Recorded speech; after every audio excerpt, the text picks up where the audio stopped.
Hello दोस्तों, स्वागत है आपका आपके अपने YouTube चैनल नॉलेज सिस्टम में। और आज का जो वीडियो है 6 मार्च 2022 की आंसर की।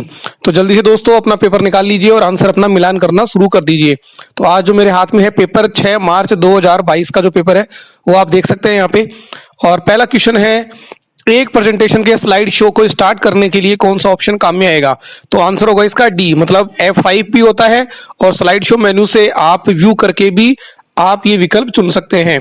तो आंसर होगा इसका डी। सेकंड क्वेश्चन है, निम्न में से आप किस प्रोग्राम को विंडोज 10 में अनइंस्टॉल कर सकते हैं। तो इसका आंसर होगा डी, ए और बी दोनों ऑप्शन। मतलब आप सेटिंग वाले ऑप्शन से भी जाके कर सकते हैं और कंट्रोल पैनल वाले ऑप्शन से भी जाके आप किसी भी सॉफ्टवेयर या प्रोग्राम को अनइंस्टॉल कर सकते हैं। क्वेश्चन नंबर 3 कि नवीनतम एंड्रॉइड मोबाइल का जो नया वर्जन है, नया एंड्रॉइड मोबाइल का जो नया सिस्टम जो है उसके लिए आंसर होगा इसका नोगट। जो नया जो विकल्प है वो आंसर होगा D. Question number 4, times new Roman क्या है। दोस्तों आप सभी जानते होंगे टाइम्स न्यू रोमन है आपका फॉन्ट। क्वेश्चन नंबर 5, जीपीएस का पूरा नाम क्या है। जीपीएस का पूरा नाम है ग्लोबल पोजिशनिंग सिस्टम। तो आंसर होगा इसका C. Question number 6, power point से पहले से ही इंसर्ट किए गई इमेज को एडिट करने पर क्या घटित होता है। तो दोस्तों इसका आंसर रहेगा इसका ए, क्योंकि अगर आपने पहले से अगर आपने फाइल इमेज को इंसर्ट कर लिया है तो उसके बाद आप उसमें से कोई भी चेंजेस जो है वो आप नहीं कर सकते हैं। क्वेश्चन नंबर 7, निम्न में से किस अवसर पर राष्ट्रीय मतदाता सेवा पोर्टल की शुरुआत की गई थी। तो दोस्तों इसका आंसर होगा सी, राष्ट्रीय मतदाता दिवस, जो कि 25 जनवरी को मनाया जाता है। तो उसी उपलक्ष्य में एनवीएसपी का जो पोर्टल है वो आपका स्टार्ट किया गया था। क्वेश्चन नंबर 8, आमतौर पर किस प्रकार का ईमेल खाता व्यापार सेटिंग्स में उपयोग में किया जाता है।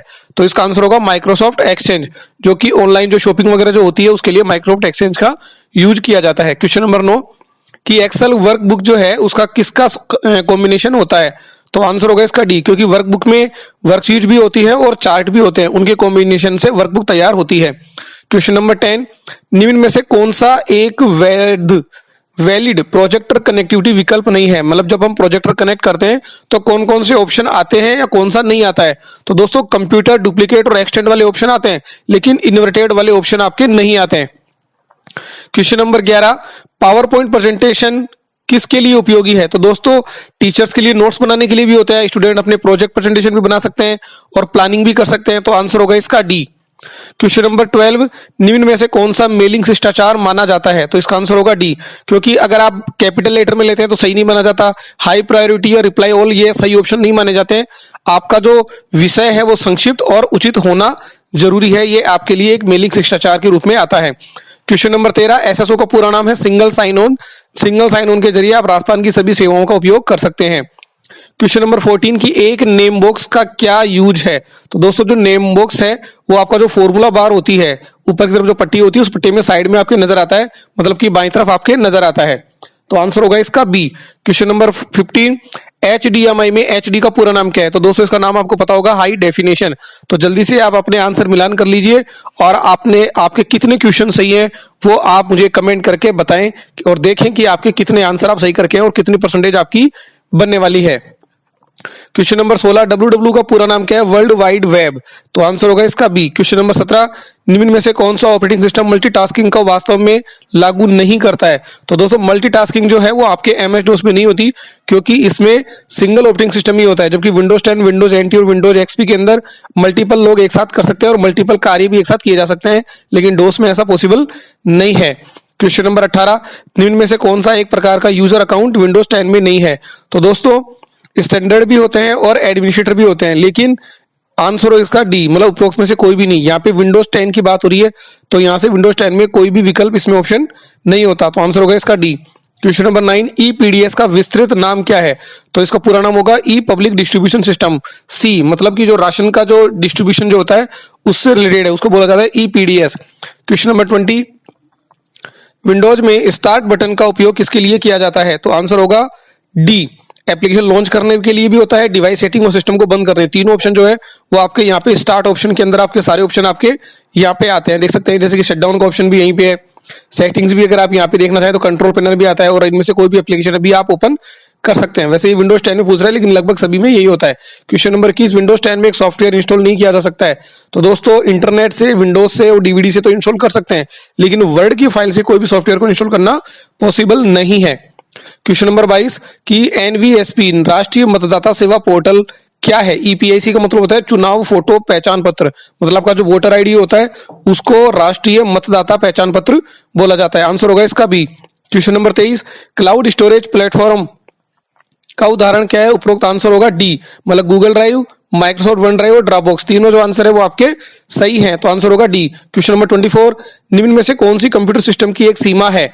मतलब कंप्यूटर में स्पीड, शुद्धता और परिश्रम तो होते हैं लेकिन बुद्धि का अभाव होता है, ये इसकी एक हानि है और लिमिटेशंस है। क्वेश्चन नंबर 25, MOOC का पूरा नाम क्या है? तो इसका आंसर होगा massive online open source, open course, मतलब एक साथ यहाँ पे आप फ्री में जो है ऑनलाइन कोर्सेज आप कर सकते हैं। क्वेश्चन नंबर 26, मोडेम का पूरा नाम है मॉड्यूलेटर एंड डीमॉड्यूलेटर, आंसर होगा इसका ए।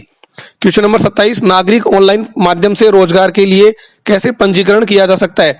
तो आंसर होगा इसका सी, मतलब ई मित्र के द्वारा भी और रोजगार विभाग की वेबसाइट के द्वारा भी आप रोजगार के लिए पंजीकरण कर सकते हैं, तो आंसर होगा इसका सी।